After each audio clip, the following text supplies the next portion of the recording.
السلام عليكم ورحمة الله وبركاته. وأنا بدنا قبرتين أن هذه سوق الدنيا وركية وربحنا ذا عالمك مدحوينها حسن شيخ أو قاري الروشة سيو حوجي عصي سوماليا دلدا برشة برية أفريقيا. حسن شيخ محمود أو سيدي رن لو قصو دوي مقالة الروشة دلك تنزانيا أيها كقيب قلي شركي مدحدا دلدا برشة برية أفريقيا oo lagu sugayay inay go'aan ka soo gaaraan codsigii dowladda Soomaaliya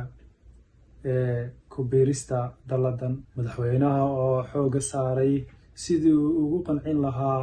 hogaamiyaasha dalada bulshada bariga Afrika inay aqbalaan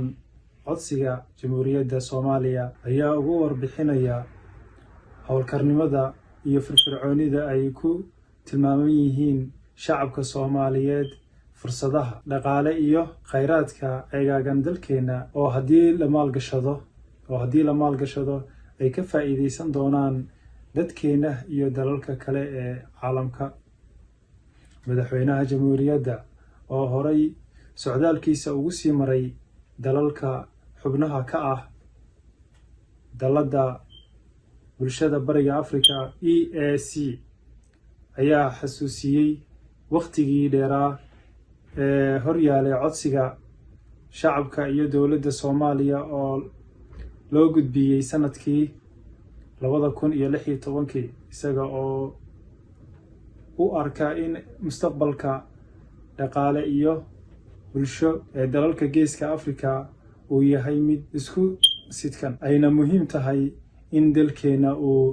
doorkiisa ka qaato. Madaxweynaha Xasan Sheekh Maxamuud ayaa dadaal ku bixinaya dalkeena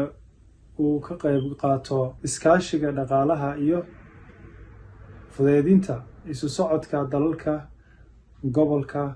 saldhigga u ah kobcinta dhaqaalaha, shaqo abuurka iyo dhismaha kaabayaasha ee dhaqaalaha dhammaantood.